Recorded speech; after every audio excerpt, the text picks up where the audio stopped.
گردبوونەوەی بەشێک لە مامۆستایانی وانەبێژ و هەمیشەییە لە سلێمانی. تابلۆ زیاتر لە 11 ساڵە مامۆستای وانەبێژە و تا ئێستا نەبووە هەمیشەیی.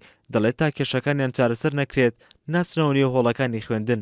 ئێمە وەکو مامۆستایانی وانەبێژ داوا لە حکوومەت هێرمی کوردستانێکی هەسای بەدامەزرانی مامۆستایانی وانەبێژ ئەمە دروشمی ئێمە و داوای ئێمە لە حکوومەتی هەرێمی کوردستان و چەند ساڵێکە بە بەردەوامی ئێمە خۆپیشاندانەکەین و گردبوونەوەمان کردووە هیچ جوابێکمان نەدراوەتەوە تا ئێستا.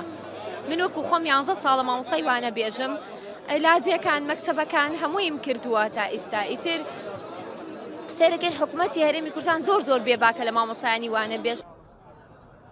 بەهۆی دواکەوتن و پێنەدانی موچەی مامۆستایان و دانەمەزاندنی مامۆستایانی وانەبێژ لە سلێمانی و هەڵەبجە و گەرمیان و ڕانی و کۆیە و شارەزور و دەربەندیخان و کفری گردبوونەوە ئەنجام درا و دەنگی ناڕازیی خۆیان ڕوبەڕووی لایەنە پەیوەندیدارەکان کردەوە. ڕاستیە هەمیشە وەک ئەوترێت ئەرک بەرامبەر مافە. ئێمە موچەی مانگی 7مان وەرگرتووە، ئێستا لە مانگی دەیین. بۆیە ئەم بەدەنگەوە هاتن و ئەم خۆپشاندان و گرتنی یەخەی شەقامە لە پاش وەرگرتنی موچەیەکە دەلالەت و پەیامێکە بۆ ئەوەی وەرگرتنی موچەیەک ئەو خەڵکە سارد ناکاتەوە.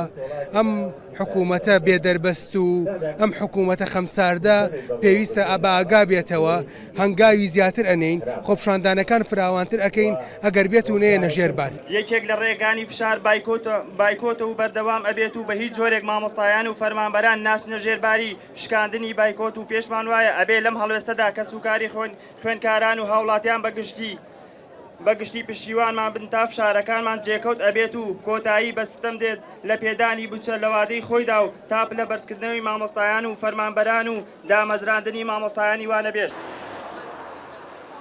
هەرچەندە زیاتر لە 18 ڕۆژە هۆڵەکانی خوێندن بێ مامۆستا خوێندکارە، بەڵام تا ئێستا لایەنە پەیوەندیدارەکان هیچ پلانێکیان بۆ چارەسەرکردنی کێشەکان نییە.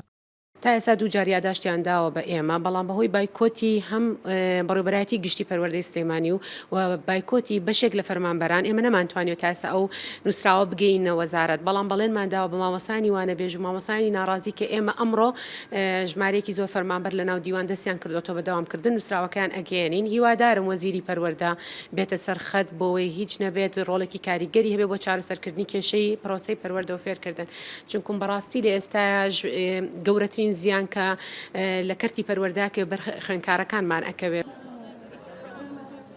بە پێوتی مامۆستایان گەر لە داهاتوویەکی نزیکدا کێشەکانیان چارەسەر نەکرێت ئەوە جگە لە گردبوونەوە هەڵوێستی دیکان دەبێت تا ئەو کاتی حکوومەت گوێ لە داواکاریەکانیان دەگرێت.